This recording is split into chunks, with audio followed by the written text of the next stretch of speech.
কন্দকাটা ভূতের প্রতিশোধ। স্থান: পূর্ব বাংলার প্রত্যন্ত গ্রাম চরমাচারীপুর।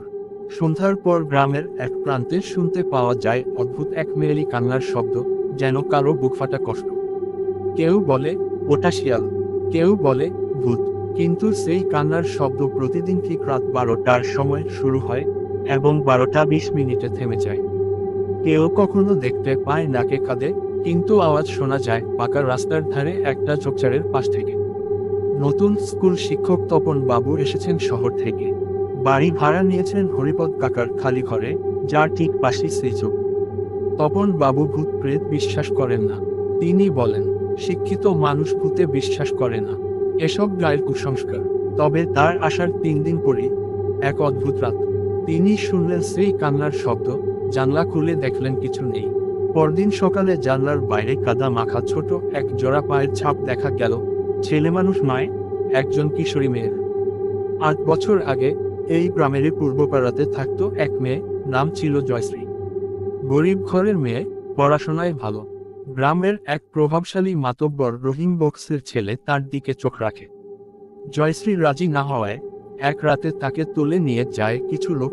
জঙ্গলে নির্যাতনের পর তার গলায় দড়ি দিয়ে ঝুলিয়ে দেয়। গ্রাম বলেছিল আত্মহত্যা, কিন্তু কয়েকজন জানতো সত্যি এটা ছিল খুন।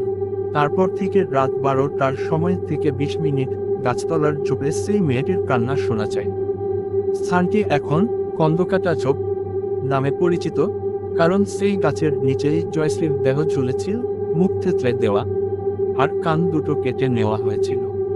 তপন বাবু গল্প শুনে ভাবলেন পুলিশে খবর দেবেন, কিন্তু কি প্রমাণ? পরের সপ্তাহে রহিম বক্সের ছেলের বউ হারিয়ে যায়।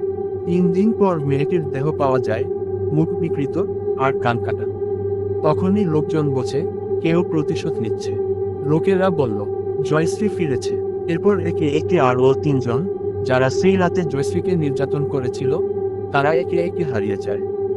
পরে মৃতদেহ মেলে ঝোপের ধারে, মুখ থেতলানো, কান কাটা, চোখ উল্টে যাওয়া। সবাই জানে এ কাজ মানুষ নয়, কেউ বা কিছু ফিরেছে।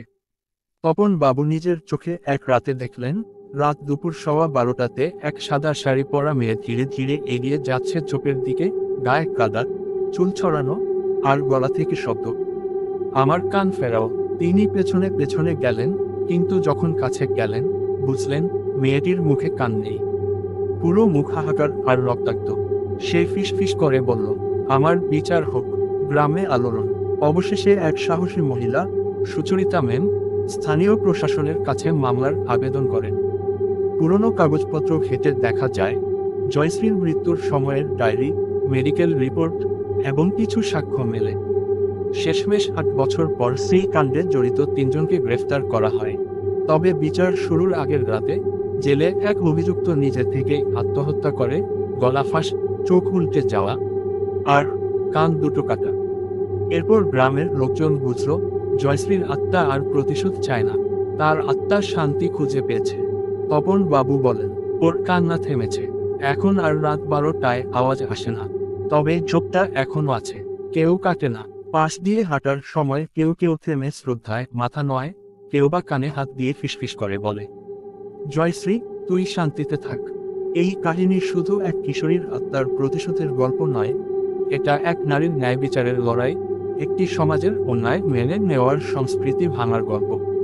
কন্দকাটা ভূতের প্রতিশোধ আমাদের মনে করিয়ে দেয়, যত চাপা দেওয়া হোক না কেন, সত্য একদিন উঠে আসে। শেষ।